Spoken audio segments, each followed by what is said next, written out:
Now let's go to the NBA. A big storyline in Toronto. Game 6, Raptors hosting the Sixers. Philly in danger of blowing a 3-0 series lead.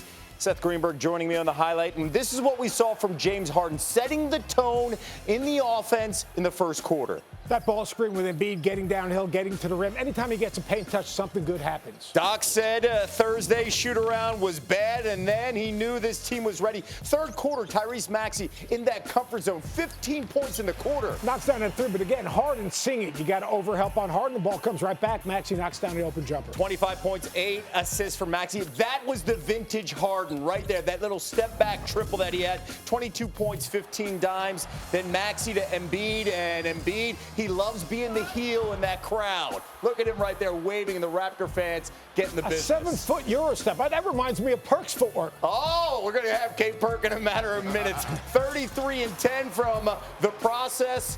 Drake and his feelings afterwards after seeing the plane. The Sixers, they win big. First time Embiid has advanced in a series going 6 games. James, your thoughts?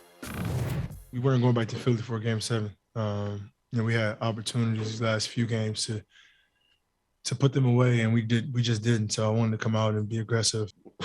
This is an important game tonight. This is a must-win for us because, going to play Miami there, we needed the day off. And they, the coaches won't tomorrow. I've already told them, but the players certainly will. Big reason for Philly's offensive success, of course, Harden. The Sixers shooting 15 of 17 off his passes, including 6 of 6 on uncontested shots. Harden finishing with a plus-minus of a plus 38, the best mark in a playoff game in his career. It felt like a statement to a lot of people as the doubts were creeping in. Seth Greenberg and, as we mentioned, Perk joining us. Perk, you've been on this train with the Sixers from the beginning, and there was no doubt. You predicted this yesterday afternoon. Were you surprised, though, what you saw from Harden? Because you called it, but then he delivered. You know what? I couldn't wait to come on here this morning and straighten out the haters of Doc Rivers like a flat iron. Doc Rivers coached his behind off last night. We saw Doc Rivers switch it up, throw a zone out there. We saw Doc Rivers get the best out of his players. We saw Doc Rivers make in-game adjustments. And all of a sudden, guess what? We saw Doc Rivers somewhat hold James Harden accountable. And I know he had a meeting with James Harden and told him, hey, man, we need you to be the best version of yourself. And that's what we saw out of him yesterday. Forget the points that he put up.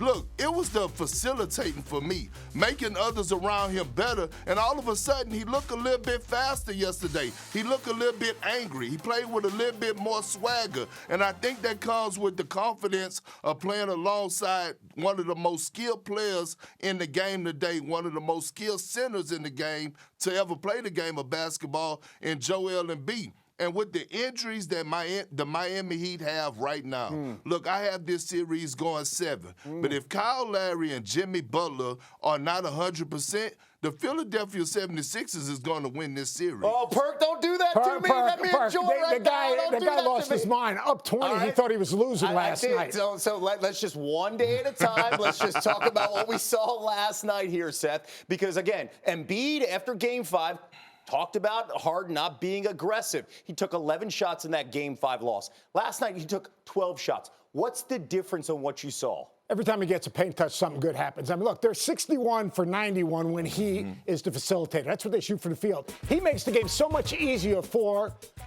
Tyrese Maxey. He makes the game so much easier for Tobias Harris because when James Harden has the basketball, all right, he's got 8 eyes on him. If he gets a paint touch and gets the ball moving, all of a sudden now Maxey's playing to a closeout. Harris is playing to a closeout. That's where they're at their very best. So when James Harden's aggressive, playing downhill, getting a paint touch, all of a sudden that moves the defense, forces closeouts, and then those other guys, Maxey and Tobias Harris especially, they are the beneficiaries because they can play to a defender running at them, they can drive it, or they get step and open jumpers, which, let's face it, those are good shots, and that's who he is. Yes. He doesn't have to score. He's not the guy that's just going to get to the rim, rack it, play through contact. But he is a guy that every time he gets a paint touch, there are 8 eyes on him that now he can pitch it and maybe even get a hockey assist like he got a couple yesterday to move the defense. That's what makes him special. Okay, Perk, you know about narratives. They are made in the playoffs here. Going through this tough series with the Raptors and with what that storyline is around Doc and Harden and Embiid, what does that mean moving forward for this team?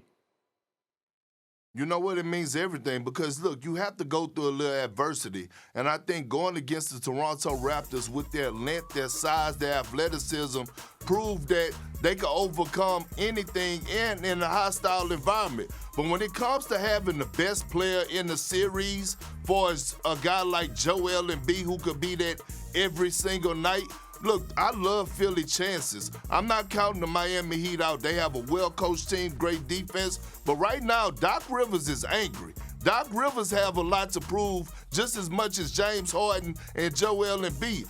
Angry Doc Rivers is not a person that you want to face right now. I've never seen Doc Rivers come out in the media and address the people like he has been doing over the last couple of days. And I'm telling you what, when he said he's coming in to work, he's going into work and he's going to be in his bag like he got fries at the bottom. And I'm talking about Chick-fil-A, the waffle fries. I'll tell you one thing. Jimmy Butler's healthy. Jimmy Butler matched up with Harden. Yeah. Harden has not scored 31 possessions this year. He's 0 for 31. Because if you can defend Harden one-on-one and not have to overhelp, but then all of a sudden you're taking away Tyrese Maxey. You're taking away Tobias Harris. You don't have to overhelp. You can be physical with Embiid. And then Bam Adebayo. Bam Adebayo has the ability to move his feet, get out ball screens, come back, or blitz ball screens, or switch ball screens. Look, this is going to be not a good series. It's going to be a great series because Doc's got his game plan. Obviously, Spo's got his game plan. You're going to see changes throughout the series. But the versatility and the depth of Miami, I think, in the end is going to be the difference. And let's not forget the backstory of Joel Embiid and Jimmy Butler, former teammates. When they were on the floor, their last loss was in Toronto. Now they face off in round number 2, of course, later on next week. Kate Perk, you're the mayor of Philadelphia. Seth, you're the mayor of Bristol. L? It is what you are the mayor of Philadelphia. Thank you for watching ESPN on YouTube. For live streaming sports and premium content, subscribe to ESPN+.